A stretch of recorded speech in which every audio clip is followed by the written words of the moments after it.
Park Station is the transport center of Johannesburg. It serves around 200,000 passengers per day. There is a large amount of street vendors as well, most of them located in Developed Street and Wanderer Street. These pictures shows the street conditions in our site. You can see that street vendors are occupying the pavement. They also leave litters on the streets, make it quite crowded and dirty.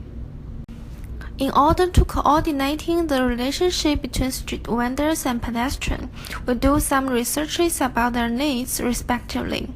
It shows street vendors want to get permits, stable selling space, storage space.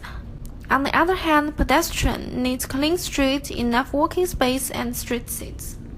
In fact, we shouldn't only concern about the bad influence that the vendors made to the streetscape. They have their positive aspects as well. Firstly, informal trading contributes about 4.5% GDP to the whole country. Secondly, it can not only help creating jobs, decreasing poverty, but also provides goods for citizens at affordable price and in convenient place. Moreover, they are part of the neighborhood. Most of them have good relationship with neighbors. However, governments still don't have proper management towards them. Clean sweep or confiscating goods cannot solve the problem, but makes their relationship become tense. According to analysis above, we think our tactical intervention should start from two entry points. One is to solve a spatial conflict between street vendors and pedestrians, as well as the government's poor management. Another one is to safety the need of them. So, on physical level, our tactic will improve a better street condition using the conceptual box. And on social level, we try to achieve a triple wins among stakeholders through negotiation and compromise. So this is a conceptual box. It includes a fixed container and some movable parts. First of all, this box is detachable. The small box can be taken out from the big ones, with which the logs can avoid being stolen, allowing them to use flexibly. Secondly, they are multifunctional. The small ones, they can be used for storage and display by street vendors. As for the big ones, they can be used as a rest space. Besides, each box has a number matching a permitted area. Street vendors can also have a relatively stable selling environment within there, which also makes them more manageable. Also, in three different shapes, those boxes generate various kinds of communication space through different ways of placement. Actually, we suggest to promote negotiation between the government and street vendors. That means government suppose the boxes actually is a bench, storage, and temporary permit for the vendors. What they want is a better street with management. To exchange, what street vendors want is stable selling environment and storage space. So we suggest them to pay a low deposit for getting the box usage rights. And what they need to do is stay in a certain place and clean the waste it generates rather than discovered everywhere. Just in case the street vendors don't obey the rules, we suppose it's necessary to set a supervision and reward mechanism. That involves pedestrians to report the irregularities of street vendors, thus getting a bonus where street vendors will be fined from the deposit.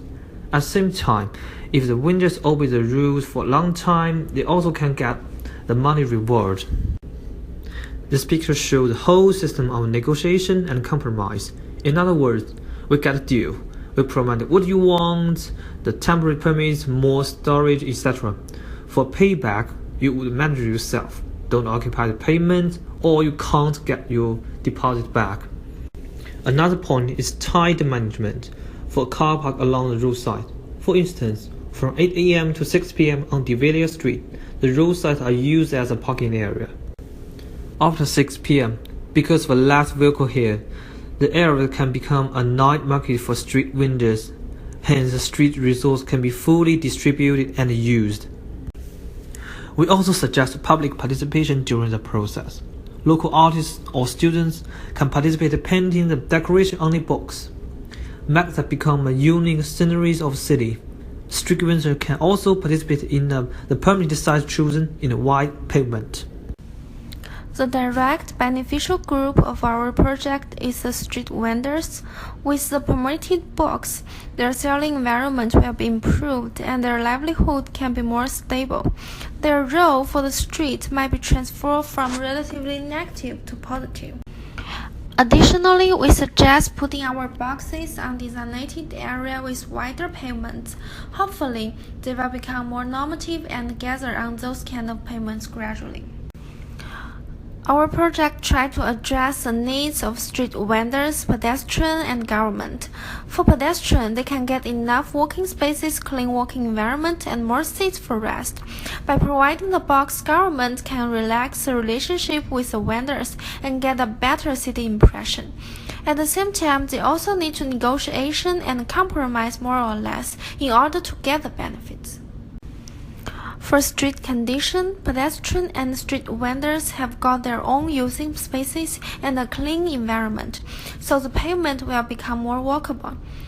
Then, vendors on the street will form a good impression of the city rather than cause bad effects.